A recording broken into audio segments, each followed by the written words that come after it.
What's shakin' bacons? I just got back from seeing Black Panther and I wanted to immediately do a review for you guys. First of all, I will have spoilers at the end of this review. I will warn you in advance so you can hit stop or back away if you don't want anything spoiled. I'm going to tell you, go see Black Panther. It is as good as everyone is saying it is. I went in expecting it to, at this point, having been hyped up so much, be kind of like, meh, you know, it was good, it wasn't great, it's another Marvel movie. It was fantastic.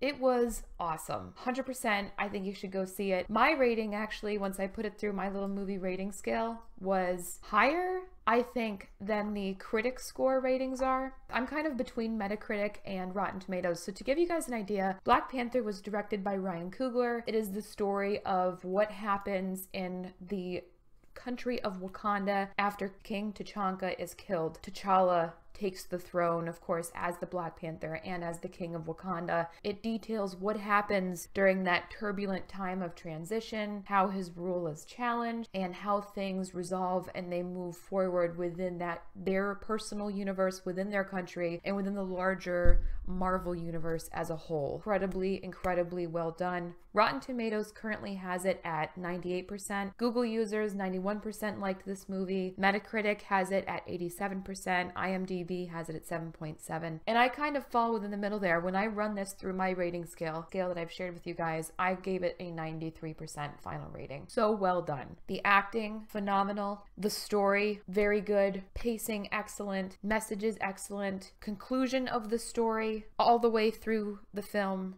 excellent. Really, there was just a few things with me being very nitpicky that I actually had a problem with in this movie. It was so well done. It left me hyped. It left me excited to see more of Wakanda and his sister and the nation and everyone in the movie. Guys, just go see it. Great acting. Great pacing. You are not going to feel like you are sitting in a 2.5-hour movie. It was well directed. The music was on point and had interesting fluctuations depending on where they were and who they were dealing with in the film. Everything was handled terrifically. A+.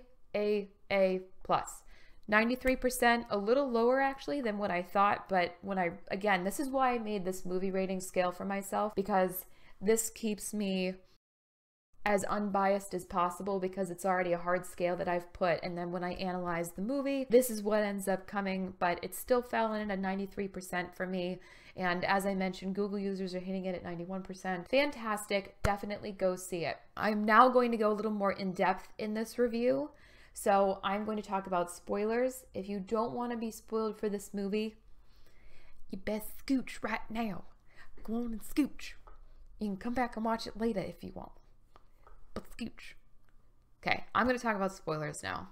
And we're going to go a little more in depth with my rating. Why did I give it a 93% and not a straight 100 or not something higher? First off, let's go category by category. The acting was great. Chadwick Boseman as T'Challa is an amazing actor. He's one of those rare birds that can convey entire swaths of emotion without saying a single word. You see it in his eyes, you know he's feeling it, you know he is that character in that moment. Not every actor can do that. Some actors, you look at them, you can tell they're in their head, they're reciting their lines, they're like, okay, I need to be conveying this. Chadwick Boseman sincerely looks as though he put on the mantle of the Black Panther. He went into it as the Black Panther. Just to give you an example, you can compare this to, I'm probably going to get some hate for this, an actor who doesn't do that well absorbing themselves into a storyline, I feel, is Jennifer Lawrence. Everybody loves Jennifer Lawrence. She has acting talent, but when you look at her eyes, I feel, when she is acting in a film,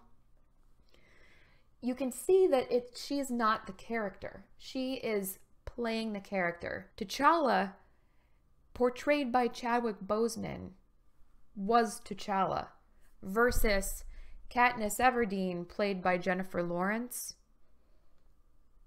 was Jennifer Lawrence. I hope I explained that well enough so you understand what I mean. Other than that, I mean, he wasn't the only great actor. Honestly, I could list the entire cast. At this point, they were all phenomenal. Lupita Nyong'o, Winston Duke as M'Baku.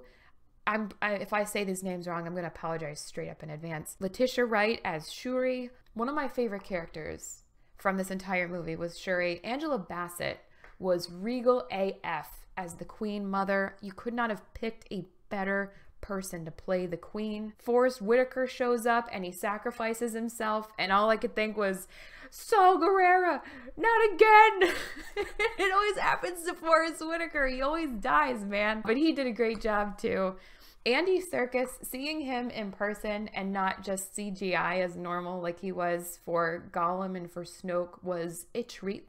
It's kind of rare these days to see Andy Serkis play in person a character, and it was a reminder that he is great in person as well as he is through voice acting and through his movements translated as a CGI character. Andy Serkis, it was really, really refreshing to see him play a psychotic Looney Tunes kind of character bad guy who just really enjoyed being a criminal and being crazy. Although I was very shocked that he was killed off. It was interesting to see his demise and his role. Martin Freeman shows up, of course, as the American CIA agent Everett Ross. I appreciated that, unlike in other films, the American character didn't try and take over during a time of crisis, like, well, this is what we would do in America. No, he just kind of, he took a look around him. He was like, holy crap, Wakanda's insane. They're so far ahead of us. I'm just gonna back off and let them do their thing because I have no idea what's going on and this is way over my head. I'm out of my depth. So he subverted my expectations with that kind of a role, and I particularly enjoyed that. This is a good way that you can subvert expectations in a movie rather than doing something stupid like tossing a lightsaber over your shoulder. You have a character develop, you have a character fulfilling what you would assume to be a stereotypical role, who then subverts that role in a very logical growth pattern when interacting with the character. That's something that was done frequently in this movie. All of the characters subverted the role that I thought they were going to play. Even T'Challa. You know, you'd think he'd be like, oh, I'm not ready for this role and I'm not ready to be a king. No, T'Challa was ready. What he wasn't ready with was having to face the fact that his father before him was not perfect. And he now had to deal with not only taking the crown at this time of transition and dealing with what becomes a usurper to the throne, but entangled in that, he had to deal with his father's choices and his father's mistakes and the mistakes of his ancestors before him. And that's not something I expected to have that character deal with. I thought the character would just be dealing with, okay, somebody wants to take my throne, I'm not ready to be king, do I even want the throne, kind of a thing. So that surprised me in a very good way. This is the way that you round out your characters, you really portray them, you give them depth, and you help them grow. And he does grow throughout this movie, and you become increasingly invested in every character in this film as it progresses, which is how when, for example, when Andy Serkis dies, you're like, oh my gosh, he's actually dead. He was such a crazy bad guy. I can't believe he's dead now. It's a good thing that he was dead, but it's hard to believe because they so well rounded out the characters in what was relatively a short amount of time that you get invested in them. That is how you have good writing, good directing, good acting. For my rating for the acting, I did deduct half a point, and that half a point was, and this may not be a popular opinion, for me, it was for Michael B. Jordan portraying Eric Stevens. So Eric Stevens, of course, was the usurper to the throne. He was T'Challa's cousin. The uncle had been killed off because he'd become radicalized with wanting to spread Wakandan influence and reign essentially over the world back in the early 90s. And of course, Eric Stevens was left behind to kind of fend for himself. And this was one of the huge mistakes that King T'Chaka made. For the most part, Michael B. Jordan did a good job. Do I think he was as good as everyone else? No. And this harkens back to what I said earlier about Chadwick Boseman, and I gave the example of Jennifer Lawrence. Some actors put on that mantle and they are the actor. You can see it. You know that's them. Michael B. Jordan was close to doing that. And I could see him at times. He was in it. He was so close, and there was other tiny bits of scenes where he wasn't there. That could have perhaps been maybe he was having an off day, or maybe the director changed the flow of the scene. That may not be on Michael B. Jordan, because as I said, he was like there for a lot of the movie, but there were points where he seemed as though he was just spitting out a line, and there wasn't a whole lot going on in terms of emotion or anything behind the line. That was where I deducted a point for acting, or half a point rather, because of course on my scale, half a point deduction is for 1 or 2 bad actors. Other than that though, I mean, he still did a great job. This is me being very nitpicky. He still did a great job. I loved all of the actors. I thought it was such an amazing way to display their talents. Phenomenal job on all their parts, and the general, particularly with her warrior class, and then her love was the male warrior class, and their different weapons and powers with the blanket shields.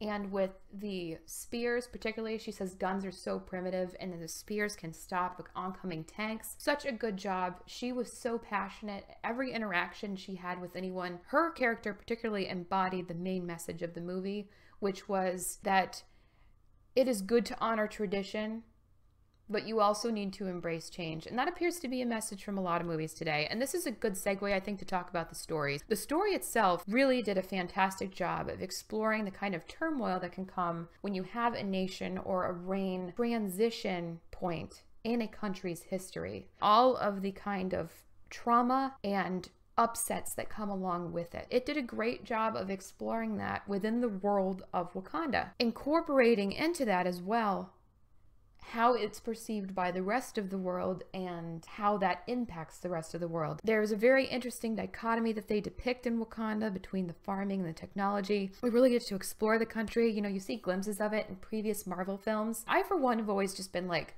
I want to see more of Wakanda. This is so cool. They're so technologically advanced. I want to see what they can do. And you get to see what they can do. And it's fantastic. It made me want to go to Wakanda.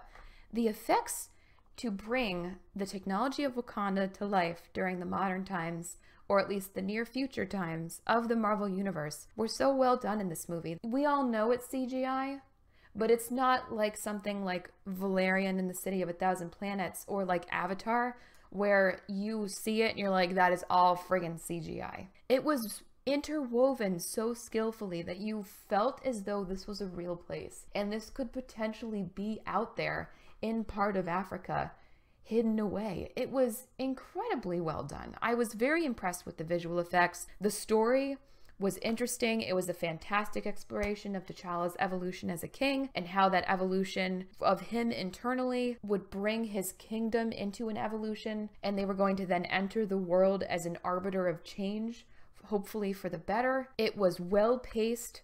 Again, I think I've mentioned previously, the movie was 2.5 hours. Did not feel like 2.5 hours. The movie had no slow points. It didn't dip or sag. It was well directed, well shot, well acted. It's hard to imagine really how they could have improved, at least in terms of editing and pacing, other than a few little points. And that's what I want to talk about next. There was some inconsistency and issues that I had with the story, but they were like, it was very, very tiny. So I deducted half a point for this as well, because there were some. One of the inconsistencies and issues, the biggest one of the start off issues for me, I loved how they portrayed the history of Wakanda. This kinetic sand shifting animation was incredibly cool to watch, but they filmed it, or at least they animated it, in constant circles, swooping circles. I don't get dizzy easily. I'm one of those people where my favorite rides at an amusement park are the ones where they take you up and flip you upside down and spin you around. I can't do roller coasters, but I like the flippy rides. It made me dizzy. And I didn't see this in an IMAX. I have Movie Pass, so I went to the normal 2D showing, but it made me very dizzy. So the movie started out with this story, and I was like, wow, it's so cool to... Oh my god, it's so cool to see the history of Wakanda. Holy crap.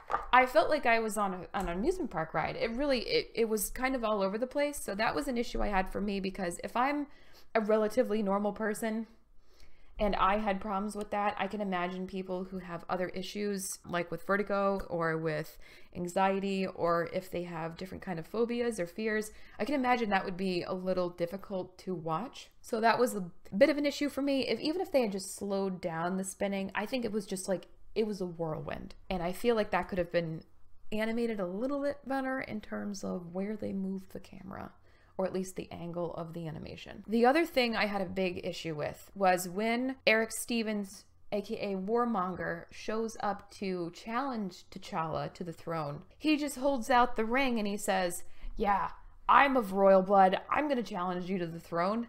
And then they're all just like, oh, cool, time for the challenge. Granted, I know T'Challa knew who he was because he found out from, I almost just said from Saw Gerrera. He found out from Forrest Whitaker's character who Eric Stevens really was. But I would think that for such an advanced nation, if something as heavy as the kingdom was on the line, that you would at minimum do some kind of genetic testing or background trace on this dude, other than going, oh yeah, he's a CIA operative. That doesn't tell you that he's actually who he says he is. And sure, he had the ring, but anybody else could have killed someone and taken that ring. Especially since King T'Chaka just left his brother dead on the floor. Anybody could have taken that ring. You don't know that he is who he says he is. It seems like an egregious oversight for them to just be like, you're totally the king now. You're totally royal blood. Nobody's gonna double check this. And that was an issue for me. And I guess you could say like, oh yeah, Kim, maybe they just did that, you know, not on scene. Maybe they just didn't show it in the movie. But that's kind of like, kind of a big, like, at least have the crazy technology smart sister come up and be like, pfft, and take a little blood sample from him and be like, it's true. How is this possible? You know what I'm saying? Like, it could have been, that was an issue for me, and it felt like a little bit of a flaw. The other issue that I had, and I'm not even sure that it's an issue, I think this was more of an editing quip in my personal opinion, was I think it's very good that this movie was given a chance to get a social message out. It's a message that is needed to be said, and it's a good platform to do it. And I think it's great that they did it. However, I think that they could have edited it in areas to make that message a little clearer and a little less repetitive, because there were moments where they were sharing their message of we need to change. You know, we can't keep getting bogged down with how things were, and we can't pretend these problems don't exist. We need to help other people. We are all on this planet together, and we need to help each other. Like, this is asinine that we're not doing that. And the message would be very clear within the film, and then they would verbally repeat the exact thing that they just portrayed through image. And it seemed to me like that would have been fine if they had edited it to be a little smoother. And that to me was an editing issue. So again, these are very, very small issues I had, and I only deducted for my scale half a point for these because they are very easily explained away. I did deduct also half a point for predictability, and that's just because it's kind of a given. I go into a Marvel movie, it's about the Black Panther, we know there's going to be a usurper. I can pretty much guess at this point the part of the movie where the usurper challenged him. I was like, okay, he's gonna fall to this challenger. Because if he didn't, where was the plot going to go? The plot would have effectively stalemated, or I guess you could have worked something else in there. But I knew immediately that as soon as they faced off, T'Challa was going to lose to Eric Stevens, aka Warmonger. Just like I also knew that as he fell over the falls, he was probably going to be found by someone, or he was going to wake up, washed ashore, and everything was going to be fine. Because it's a Marvel movie, and we know that Black Panther is going to be in Infinity War. So we know he survives. In that sense, it was a little bit predictable for me. For that reason, I did deduct another half a point. Cringe level, there was none.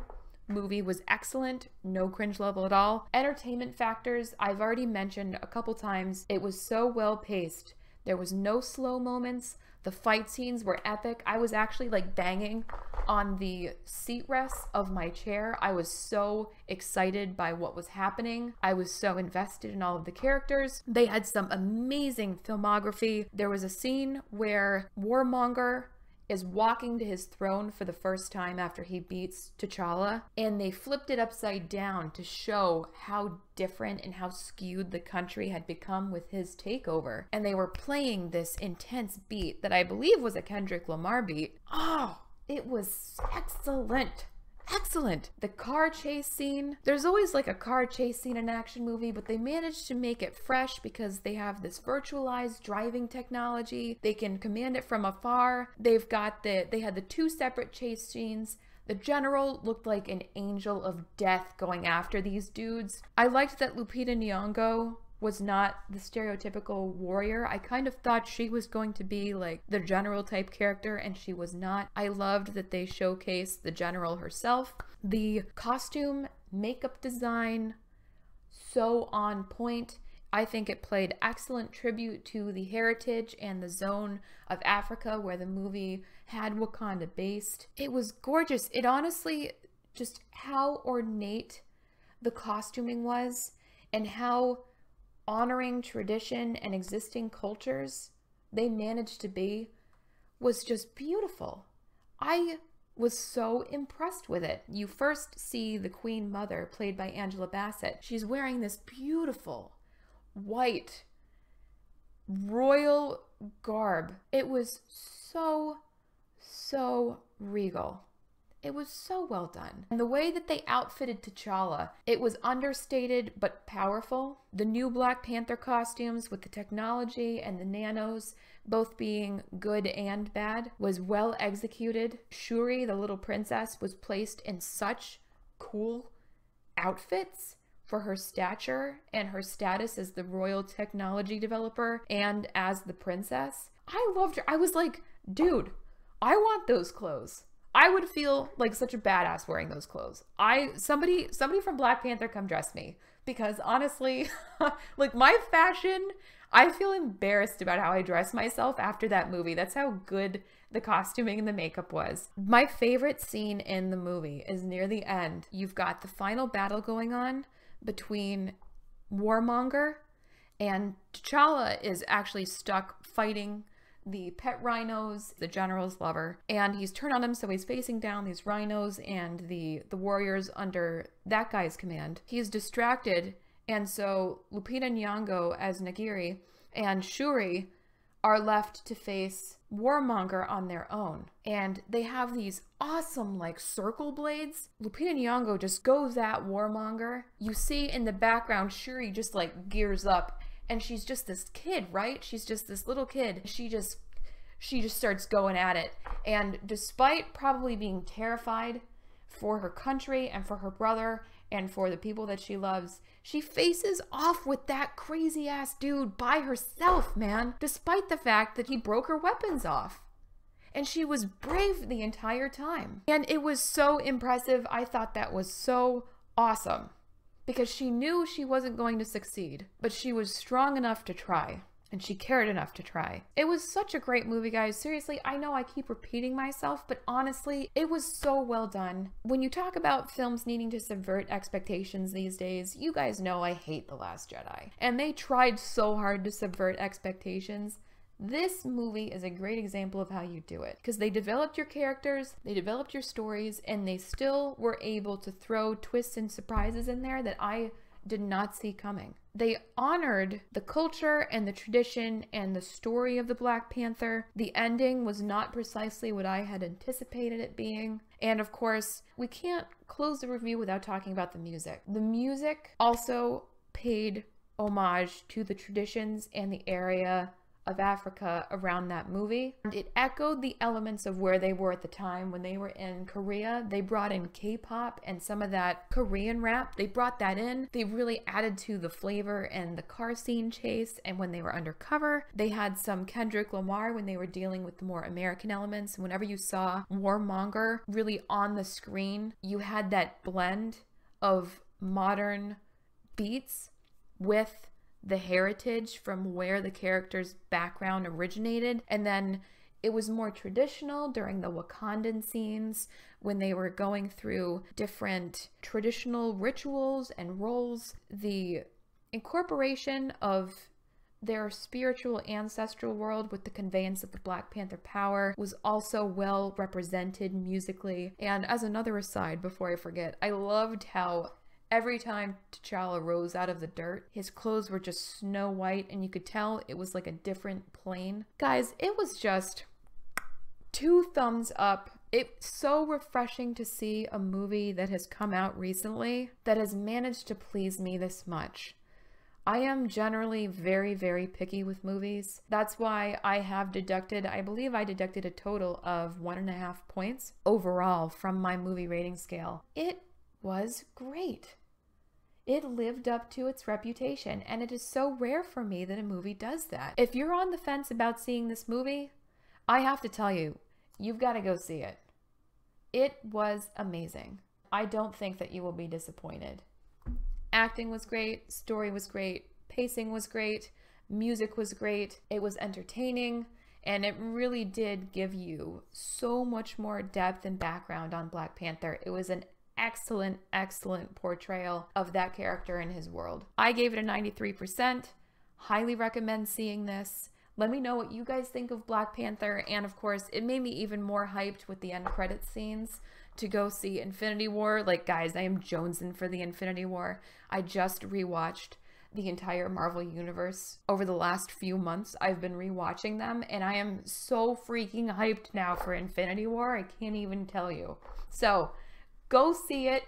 Tell me what you think. I hope you guys are having an awesome day. Thanks for joining me on my channel.